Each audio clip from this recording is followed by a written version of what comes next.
So, with that said, we're probably gonna be heading to Burrow Field here in a little bit. I got to get out of the sun. Maybe back up in the shade over here. But yeah, we'll head to football field. Um, maybe San Leandro High. I don't know if they're in school right now in session, but we might head over there. But definitely Burrow Field. I'm just trying to figure out what stories I want to talk about. And I'll talk about my what I remember about my little brother. Did we ever? Yeah, yeah. Me and my little brother we used to argue in the huddle.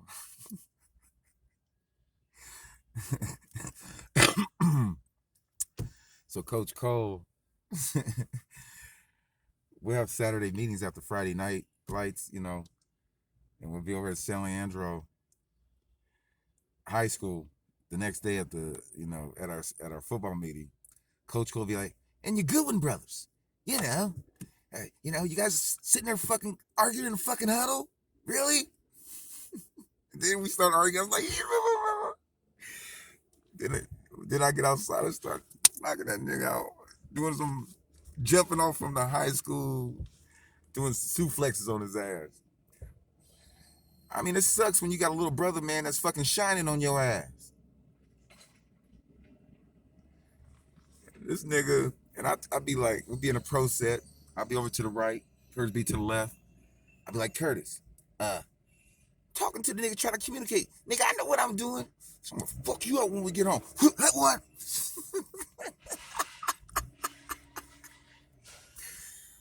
My mom had to separate us like the last 4 or 5 games of the year. Curtis was shining. That nigga came in as a sophomore shining. Like Napoleon Kaufman. That nigga was a beast. Curtis was so good. He's like one of the first players at Bancroft in 9th grade to come over and play full contact with the JVs.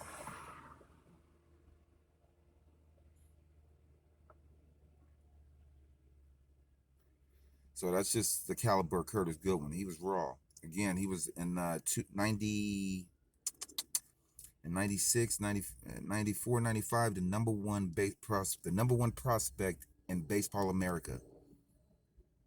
Straight out of San Leandro High School.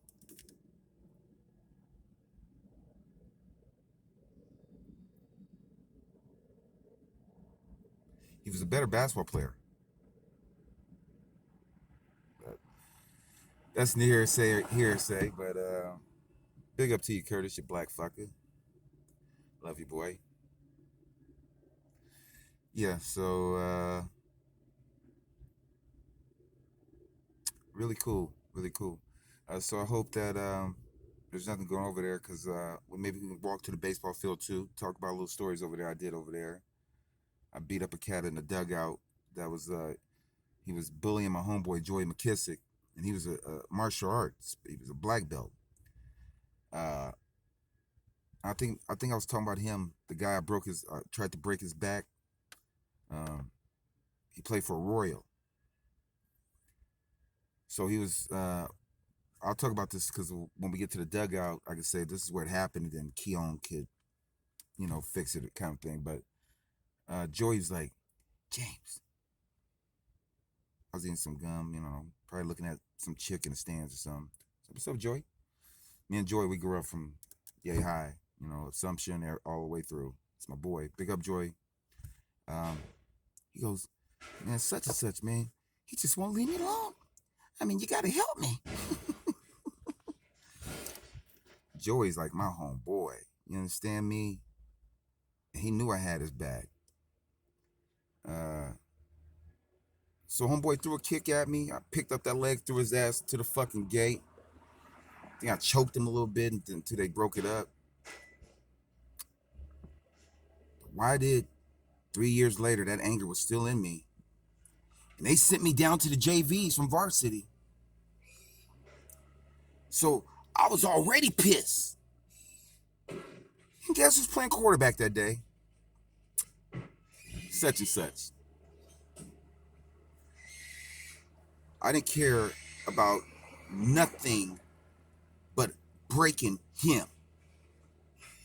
I ran like 4 touchdowns that day. All right. Uh, I don't think I got into the second half. A couple times I ripped his jersey was damn near ripped because I just kept just.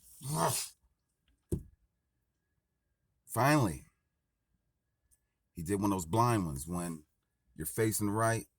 I'm coming from the blind side. Like, and if you see my eyes, like everybody tell me when in football they played against me, when they saw my eyes, they were like praying. A lot of guys told me they still got nightmares from my eyes coming because they knew it was going to hurt for a little bit. But let me tell you something. Revenge is it's nothing better getting back. I'll never forget that hit. And again, I was playing varsity, but me and my coach had it out. So he says, "Okay, motherfucker, let's send your ass down to the JVs this week." But it was like I'm acting like I ain't talking to nobody, you know. Like, James, why do you say that? Like, shut the fuck. I'm still in varsity. I'm just helping you guys out. Then I see such and such. I'm like, this is oh. I come around that corner. Perfect hit. I crushed him, and you heard him go. I might have said, "Motherfucker." I put his face mask in the fucking dirt.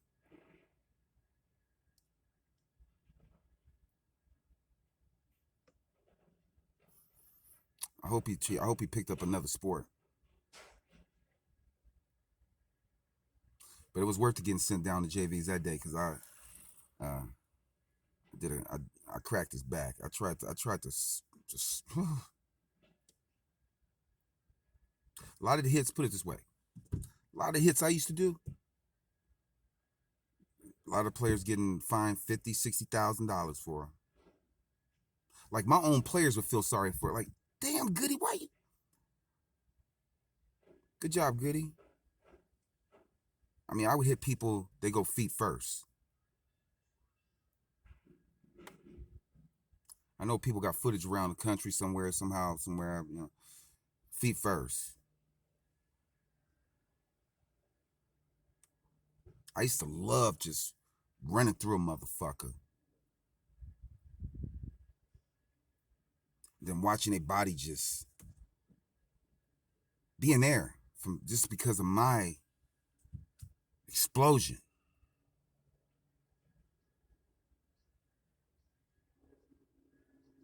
I miss those days. I miss those days, you know. But now I'm paying for it. All these injuries and shit. I can't even straighten my hands now.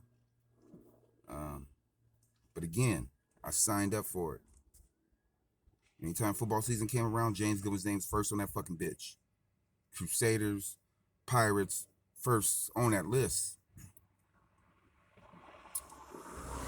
So the injuries and shit, I'm not happy about them, but it's part of the business. You know?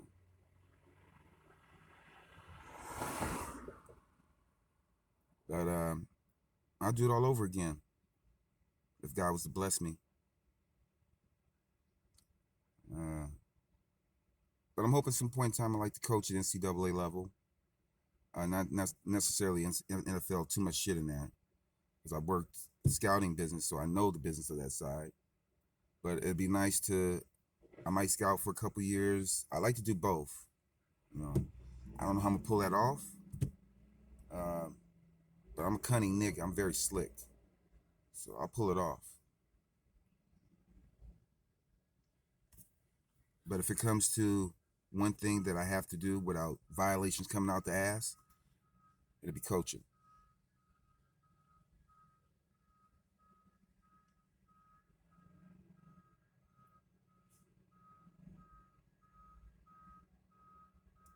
Yeah.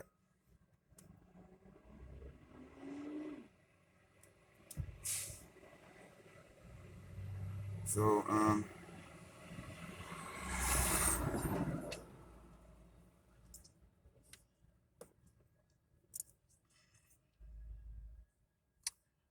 day with James Goodwin. I guess we'll head to Brofield and talk about some football memories.